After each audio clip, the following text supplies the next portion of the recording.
Olá, tudo bem? Como as gigantes caem? Essa é a nova série de vídeos que nós estamos fazendo aqui no canal Viver de Renda. Como as gigantes caem? Nos acompanhe nessa série de vídeos.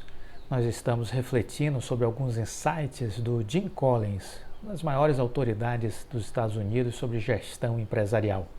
E estamos falando isso por conta de entender que empresas, por maiores que sejam, elas podem entrar em uma estrada de declínio. Elas podem descer ladeira abaixo.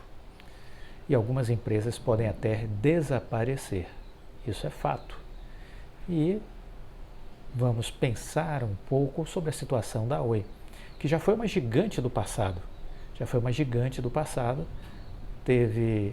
Esteve entre as maiores empresas da Bolsa Brasileira, esteve entre as 5 maiores empresas privadas do país e com ações acima de R$100. E de repente a Oi se encontra numa situação como nós estamos vendo atualmente na Bacia das Almas.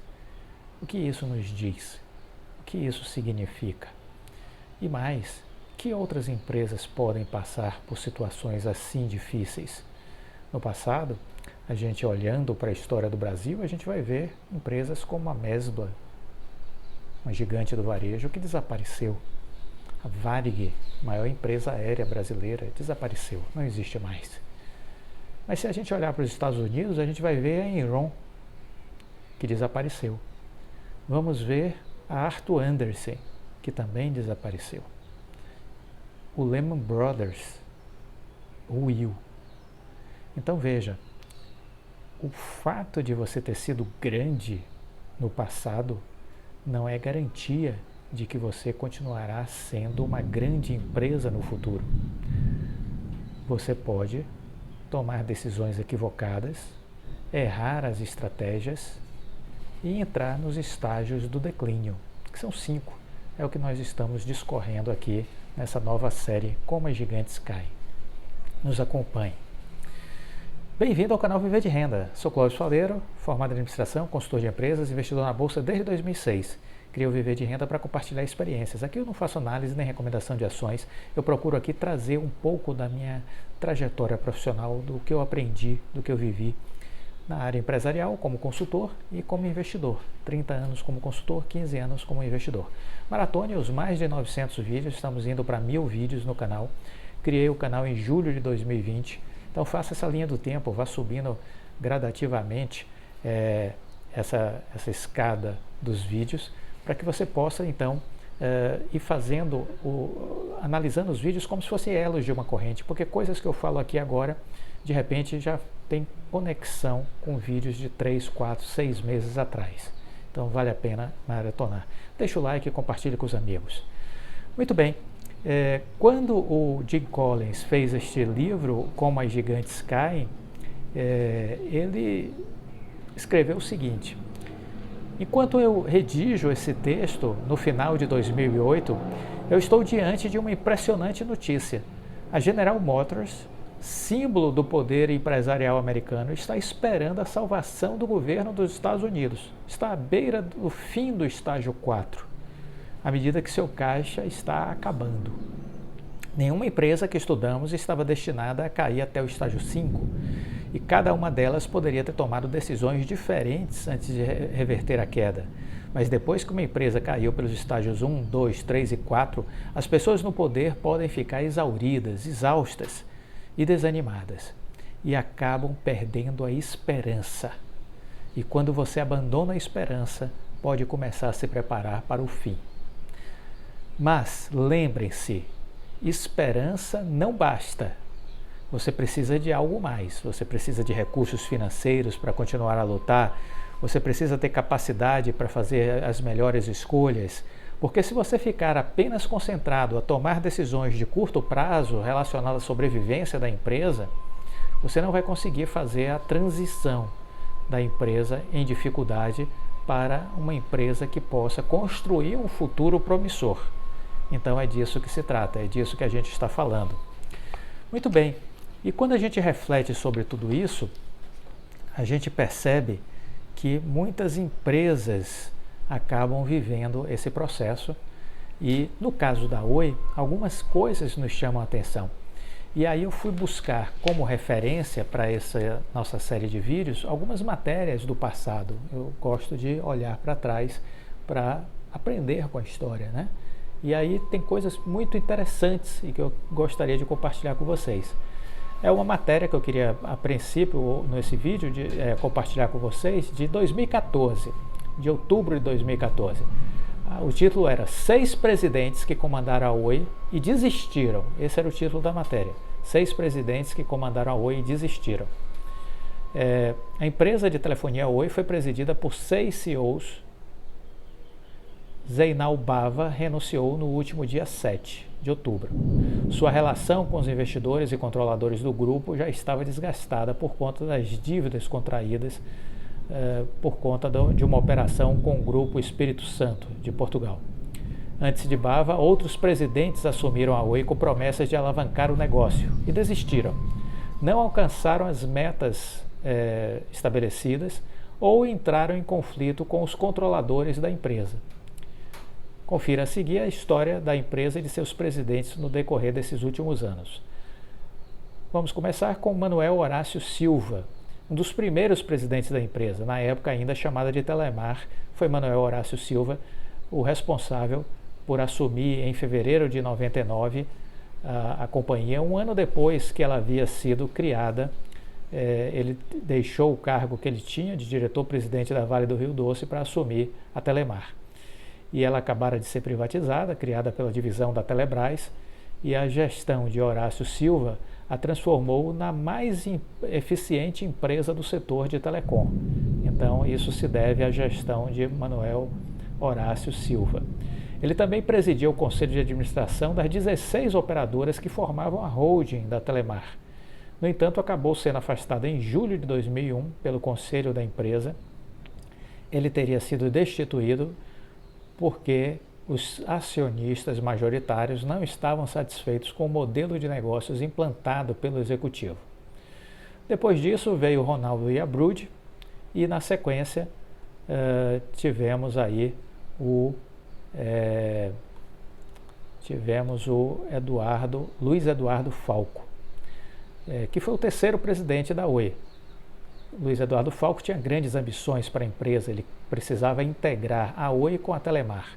Foi de Falco a decisão de mudar o nome da companhia para Oi, antigamente era Telemar, e criou uma das marcas mais valiosas do Brasil, a Oi.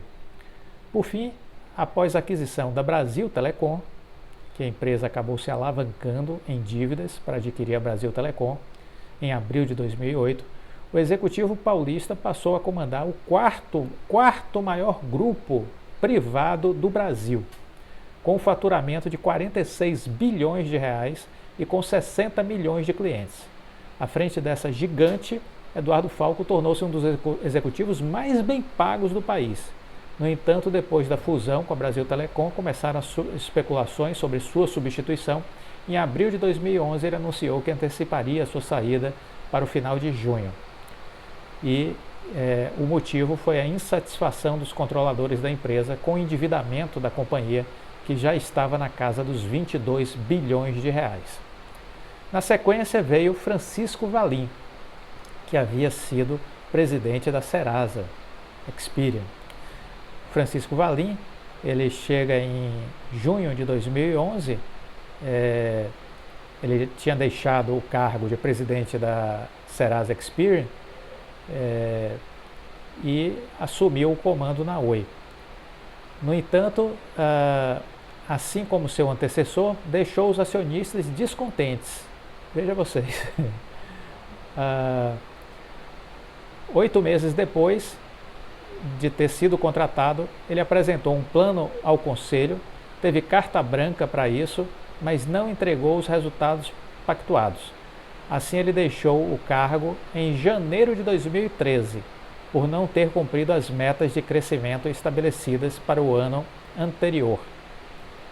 Além disso, os portugueses da Portugal Telecom teriam pressionado pela saída de Valim. Depois disso veio José Mauro Carneiro da Cunha. Por alguns meses, enquanto a sucessão de Francisco Valim estava sendo discutida, a presidência da Oi ficou nas mãos de José Mauro Carneiro da Cunha, que se licenciou da função de presidente do Conselho de Administração da Oi para assumir o cargo. Ele fora membro do Conselho da Telenorte Leste de dezembro de 99 a julho de 2002, retornando em 2007 como presidente do Conselho até fevereiro de 2012. E por fim vem Zeinal Bava. Assim como aqueles que vieram antes, o moçambicano Zeinal Bava assumiu a Oi com promessas de arrumar a empresa. Ele esteve à frente do processo de fusão com a Portugal Telecom e liderou uma oferta pública de ações com captação final de 13,96 bilhões de reais. No entanto, sua gestão começou a desandar quando foi divulgada a notícia que a Portugal Telecom havia emprestado quase 1 bilhão de euros ao Grupo Espírito Santo, supostamente sem o conhecimento dos controladores ou de Bava. O saldo foi uma dívida líquida de 46,2 bilhões de reais para a Oi, segundo o Valor Econômico.